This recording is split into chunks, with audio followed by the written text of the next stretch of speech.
In today's video, I'm going to be taking a look at a creature from folklore and redesigning it.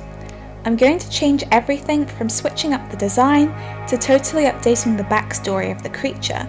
But first, let me tell you a little bit about the original. So today we're looking at Yuki-onna, which literally translates to snow woman. She is a Japanese yokai, which is a certain class of Japanese monsters, but basically means something that is a strange apparition, for example a ghost, a spirit, or a demon. Yuki-onna is often represented as a pale woman with long black hair and flowing white robes. There's also the occasional red accent to her design, specifically red from blood on her hands or bright red lips. In many stories, Yuki-onna appears to travelers trapped in snowstorms and uses her icy breath to leave them as frost-coated corpses. Other legends say she leads them astray, so they simply die of exposure. Other times, she manifests holding a child. When a well-intentioned soul takes the child from her, they are frozen in place. Other legends make Yuki-onna much more aggressive. In these stories, she often invades homes, blowing in the door with a gust of wind to kill residents in their sleep. Some legends require her to be invited inside before she does this though, kind of like a vampire. What Yuki-onna is after varies from tale to tale. Sometimes she is simply satisfied to see a victim die. Other times she is more vampiric, draining her victim's blood or life force. She occasionally takes on a succubus-like manner, preying on weak-willed men to drain or freeze them through a kiss. As you will see, this redesign ended up being a lot more focused on me changing up her backstory than it was her visual design. That's because I actually really liked the visual design, and you will see on screen that I was trial and erroring a lot of minor changes to this design. For example, I experimented with making her iconic black hair white so that it would blend more into the snow. I thought that would be very creepy, giving her a greater ability to sneak up on you, because I don't know if I mentioned that in the extract that I just read, but she actually doesn't leave footprints either, so I thought if she would blend into the snow it would be a little bit more creepy, because it would be even harder to see her with her big long white kimono that she wears. But I just ended up liking the iconic black hair a lot, so I didn't change that. And I was also reluctant to change her outfit as well, because it really just ties into where she is from culturally.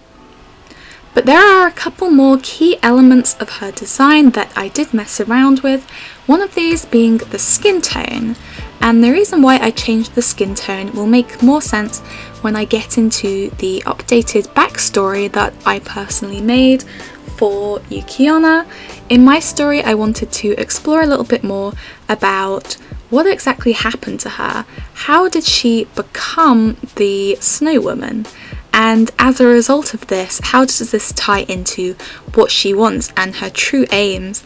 So this icy frozen skin is actually important to how she became Yuki-onna in the first place. You'll see that I gave it a light blue tint. And spoiler alert, that's because in my story, which you will hear at the end of the video, I actually made her into a ghost who died out in the snow. She froze to death. Another thing that I experimented with a lot was the eyes. I wanted to give her really evil looking eyes, because obviously she is an evil character. Her whole thing is she goes around and kills people. So I was trying to utilize shape language to just make it so clear from looking at her, this is a villain. And to do that I used sharp edges, so the eyes are triangular, and if you know much about shape theory you'll know that the rounder a shape is, the more friendly it appears. So I actually wanted to make her whole design, not just her eyes, but specifically her eyes, very angular, very triangular, very straight, very harsh. And in a lot of the information that I was reading about her, they really focused in and said that she has these really mesmerizing eyes. So the eyes were such a key part of the design for me. I knew that I wanted to keep the colour palette very simple because I think it works best when it is quite monotone and then there is just one big pop of colour, and obviously I wanted that big pop of colour to be something like red because that fits in with the blood and the fact that she is just out here slaughtering people. So I made the eyes red, and then to tie in with the rest of the design I also ended up having this pop of red on her kimono. A lot of the stuff I was reading about, specifically when they were talking about her seducing men, they were saying her eyes are beautiful and that just in general she is beautiful. So I wanted to keep this very elegant, floaty vibe with her. You will see that I experimented a lot with the hair, and I just wanted this beautiful long swishy flowing hair, this beautiful long kimono. I just kind of wanted her to glide and drift over the snow and just seem so elegant, because I think that adds a really creepy factor. This factor that she is so beautiful and gentle and calm as she is killing her victims just adds this other layer of creepiness to her. And I also experimented with adding kind of like a shiny sparkly texture to her kimono to make it look a little bit more like snow, like the way that snow glitters a bit in the light. So in just a moment you will see the finished visual design that I went with, and then I also did a piece which used this finished visual design, which to be honest I am not the biggest fan of this drawing, but it's alright. But you get the idea. I think my favourite is the one I just showed with the 3 final concepts, and I chose the one on the left, although you'll notice that the eyes in that one are amber, although I made them red in the final version. Other than that, that's the final version of Yuki-onna. And now I'm going to tell you my little story that I wrote, which is supposed to be my personal take on her. So here we go. Yuki-onna is a powerful and mischievous spirit. Some say she is the ghost of a Japanese gold digger who married her husband for money, as she was obsessed with materialism and her own beauty. After realizing how his wife had selfishly used him, her husband eventually kicked her out during a snowstorm. However, on her way to shelter, Yuki, stumbling in the dark, tripped and fell down a steep bank, which led to her breaking her leg and being unable to move. She called, but nobody came, and she eventually perished of hypothermia. Her restless soul still haunts the forests, leaving behind no footprints as she travels, bringing the snow with her wherever she roams.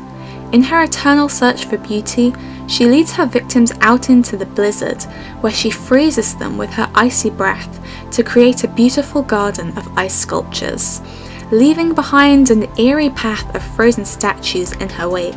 She then mimics the final cries of her victims calling for help in order to draw in those searching for them.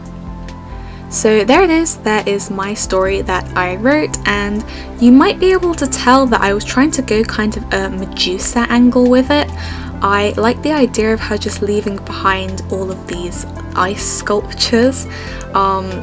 It's kind of less like, in my mind, it's like less like their bodies are just frozen and more like, you know, like Frozone from The Incredibles, and he like literally coats them in ice. I'm like picturing that she's got like a bunch of people who look like they've been attacked by Frozone, who have just been left in the wilderness.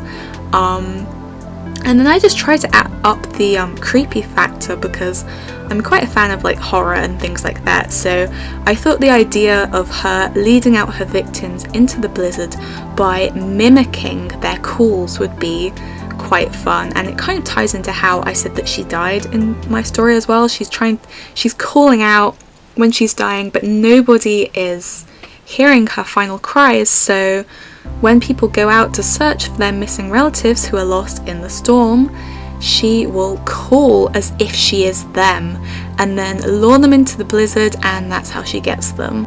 So I hope you enjoyed this video. I hope you enjoyed the visual design. I hope you enjoyed the lore that I made up for her, and I will probably like to make more of these kinds of videos of taking creatures from folklore and putting my own twist on them, making my own version of them.